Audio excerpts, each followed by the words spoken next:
Lisa, gaano ba kasarap magmahal si tatay? Sobra po. Sobra? Wow! Sana all masarap ang magmahal. Ako na lang po. Grabing paghihirap ko sa kanilang dalawa. Tapos ganito gagawin niya sa amin. Sama-sama niya. Wala na yung nanay nito. Malis na. Ay, bakit po? Bahama sa iba. Ha? Hindi ko nga alam kung paano nangyari. Basta sumama na lang. Dalawa na lang kaming naiwan. Ay, kawawa naman si tatay. Akala ko ang saya-saya nyo dito. Kababayan, kumustahin natin si Lolo na 61 years old, tapos yung kanyang asawa na 16 years old, kasi matagal kami hindi nakabalik. Last na punta kasi namin dito, sabi ni Lolo, parang buntis. Kaya kumustahin natin sila, mga kababayan. Hello po. Pasok po. Ay, tay, kumusta kayo? Ayos lang. Oo. Ay, si baby, baka malaglag. Hindi po. Okay, pwede ako pumasok, tay? Opo, pasok po. Kumustahin ko lang kayo. Sige po. Ay, naglalaro. Kumusta kayo dito? Ayos lang. Ako na lang po ba maabutan niyo? Ha? Ako na lang po. Wala na yung nanay nito. Malis na. Ay, bakit po? Bahama sa iba. Ha? Iniwan na nga kami. Iniwan. Nagugulat naman ako sa'yo, tay. Oo nga eh. Anong nangyari? Wala naman. Hindi naman kami nagkakawat. Pero talagang bata pa kasi siya. Wala akong magagawa. Iniwan kayo? Saan siya nagpunta? Ay nakainuman sila dyan minsan. Ano eh, nakakilala nila. Opo. Ayun. Tapos naligaw sa kanya. Ayun, di ko naman napansin na. Naligawan siya ng... Ilang taon yung naligaw sa kanya? May edad na rin. Ayun, mga 25, 30 siguro. Mga ganun. Mga 25 years old. Kailan pa ano? Ewan ko kung ilang. Hindi ko nga alam kung paano nangyari. Basta sumama na lang. Dalawa na lang kaming naiwan. Ay, kawawa naman si tatay. Akala ko ang saya-saya nyo dito. Tapos nagkasakit pa itong bata. Naku. Kami lang dalawa. Paano kayo ngayon, tay? Paano pag magtrabaho ka? Sinong bantay sa anak mo? Wala. Miss na lang.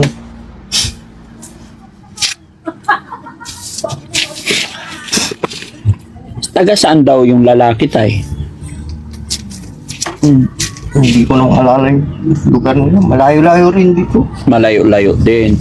So, nandoon na sa lalaki ngayon. Yung asawa mo nandoon na. Ilang buwan na nakalipas, tay? Yung magmula nung pumunta kayo dito, siguro wala pang isang linggo. Sumama na siya.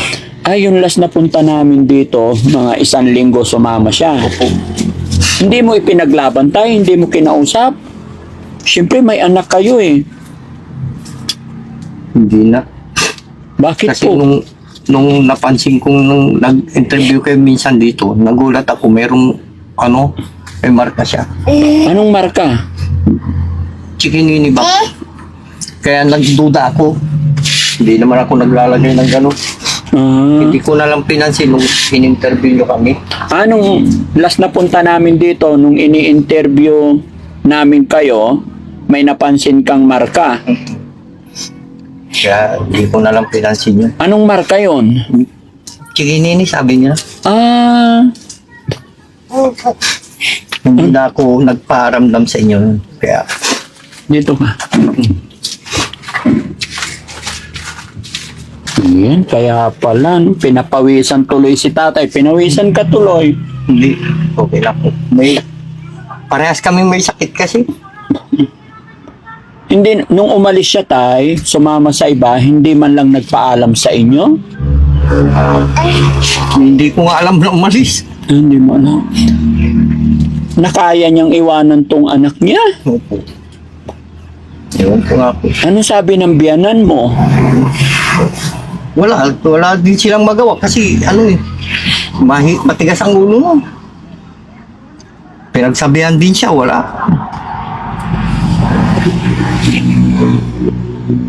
Kahit patayin nila yun kung sasama siya, wala kaming magagawa. Pati yung anak mo, napapabuntong hininga. Hinahanap din niya. Hinahanap niya yung nanay niya. Mami ko sabi niya, wala yak na lang ako. No. Mami mo ha? Ha? Mami mo? Kawawa naman ang mag-ama. Akala ko tay, Ayos nga sana. opo. Pero anong nangyari? Ayos na nakikita ko kaya masaya rin ako eh. May kaya siguro yung lalaki. Pero May kaya yung lalaki. Opo. Mahirap ka lang. Opo. Yun ang dahilan niya. Pero talagang hindi ka nag-try tayo na hanapin siya at kausapin. Alam kong kinalalagyan nila. Tapos Hindi na. Yung magulang nga, hindi nga nakayanan. kinausap din ng magulang. Pero ayaw talaga. Siyempre, ayaw kong manakit. Opo. Kasi baka umabot pa sa sakitan yan. Opo, mahirap yun tayo, wag manakit. Kausapin lang na maayos, no? Pero Pero ang kumausap. siyempre nalaman ko mo kung anong usapan nila tayo. Anong rason daw niya? Hindi na ako nakialam. Basta sumama na siya. Binigay yung mga gamit, dinalang magulang doon. Pero meron silang mag-ina tay at saka yung asawa mo nung pinuntahan ng biyanan mo, meron silang usapan. Mayroon, no? O anong sinabi? Sa tigas nga ng ulong batang yun. Ano po yung eksaktong Yun ang hindi ko na inalam sa kanila. Hindi ko na po pinakialam. pero hindi naman nila kinonsinti. Hindi naman siguro. Opo. Kasi kung kinonsinti nila, hindi.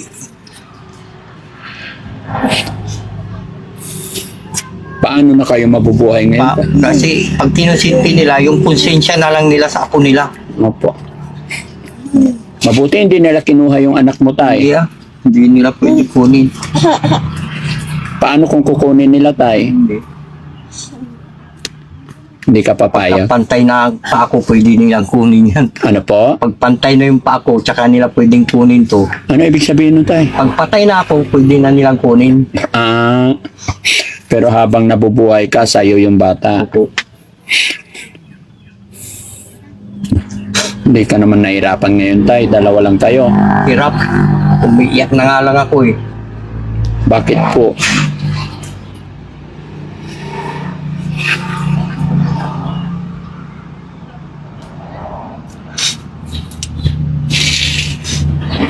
Totoong mahirap mag-alaga ng nag-iisa ka lang.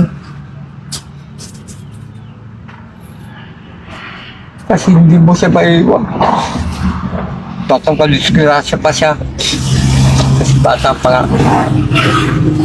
Kung pwede kong iwan lang sana ito kahit hindi ko maiwan ng diretso to eh.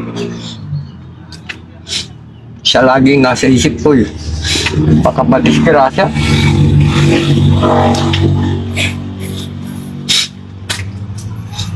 Pero siguro tayo maisip naman ng asawa mo na mali siya kaya baka sunod na mga araw sana balikan niya yung anak niya, no? Kahit sa bata na lang sana. Kung halimbawa tay, nababalik po siya at magsusorry, tatanggapin niyo po ba siya ulit? Hindi ko po masasagot yan.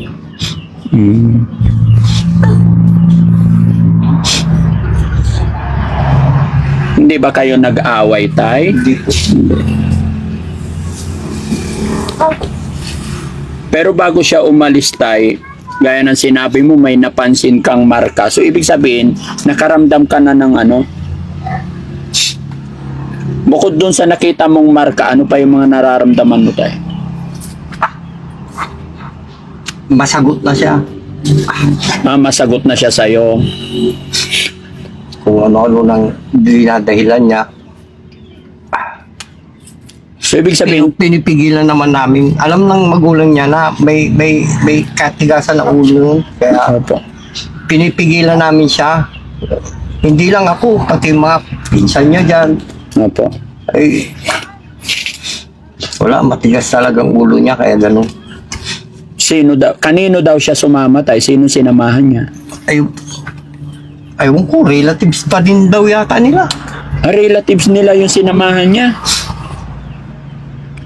Hindi naman iba sa kanila daw yun. Yung tiyahin niya dito na, kaano na niya. Ewan ko kung, kaya hindi na ako kumikibo, hinayaan ko lang.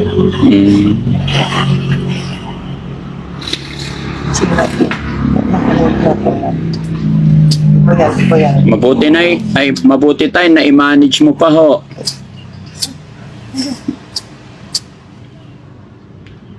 Anong naramdaman mo tayo nung umalis siya? Masakit, parang masakit. Walang kasing sakit.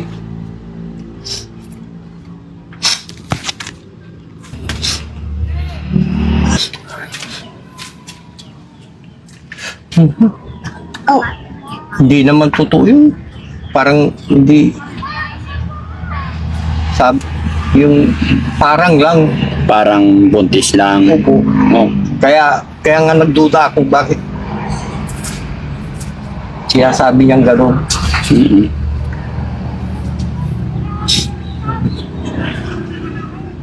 Mag-pray ka lang tay. Naawa tuloy ako bigla kay tatay, mga kababayan. Kaya naman sana buhayin ni tatay, kaya lang ang sinasabi ni tatay, nahihirapan siyang buhayin kasi ang magpantay sa anak niya. Sabi mo tay, ano? Pinsan pa yung sinamahan niya? Parang hindi malayo sa kanila. Tay, matanong ko lang. Siyempre, napag-usapan natin, umiiyak ka. Ibig sabihin, mahal mo pa rin siya hanggang ngayon. Naawa ko sa bata. Pinapakiusap ko sana kung pwede alagaan din niya yung bata, pero hindi yung tungkol na lang sa bata kasi yung inaalala ko. Opo. Wala akong katuwang. Pipilitin ko man siyang bumalik, wala na. Kasi sinira na niya yung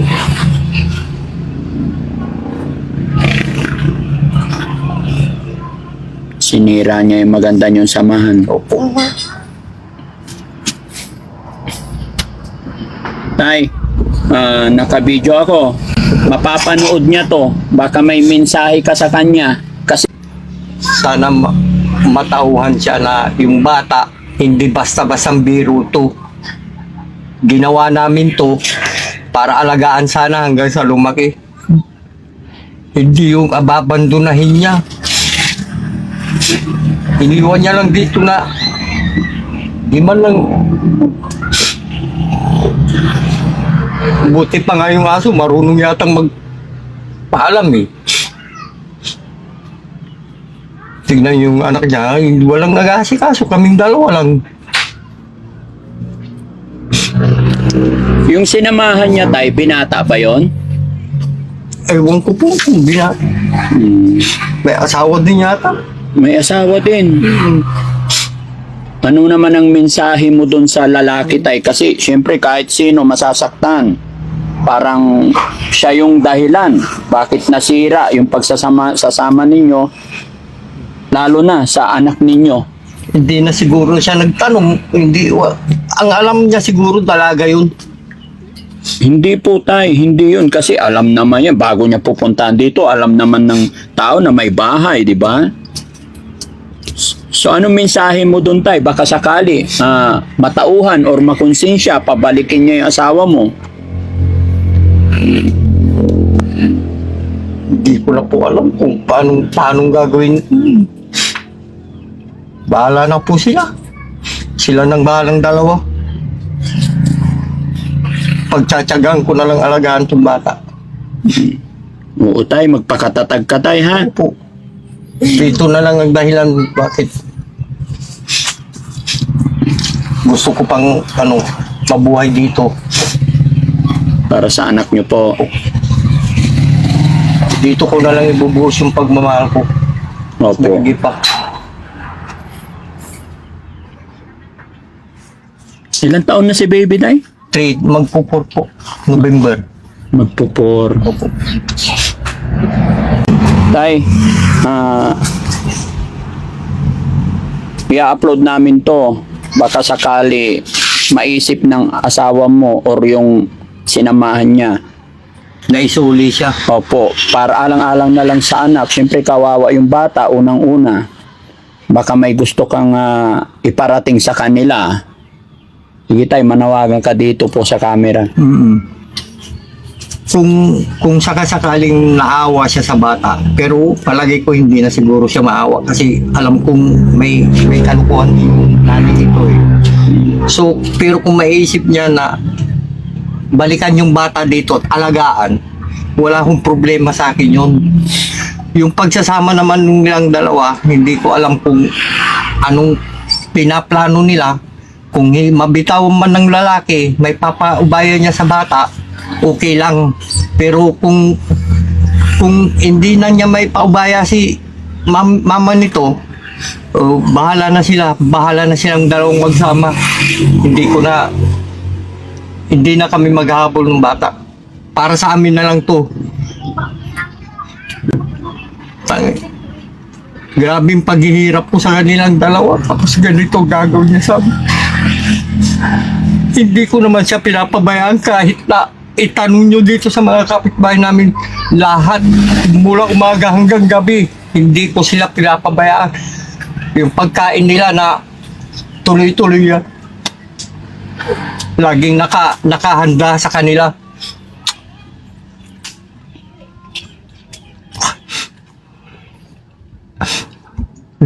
Hinahayaan ko lang siyang makikipag-anuhan dyan sa labas. Kahit pinapabayaan niya kami dito, hinahayaan ko lang. Ngayon, nilayasan na talaga, tinuluyan pa niya. Yung sama-sama niya. Paano mo... Sana magsama silang dalawa ng talagang... Ewan ko kung mamahalin din yung lalaki yan eh. Kung kaya niyang tiisin yan.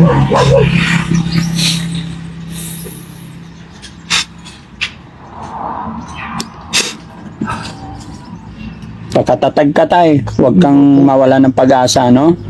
Alam ko tay, nararamdaman ko tay na mahal mo pa rin siya. Alam kong nagmahal ka talaga ng sobra sa kanya kasama ng inyong anak. May mga ganyan nangyayari talaga tay, no?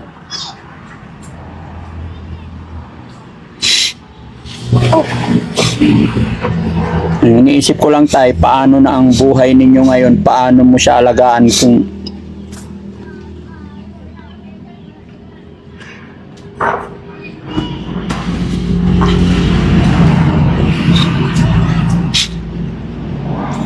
paano ka magtrabaho?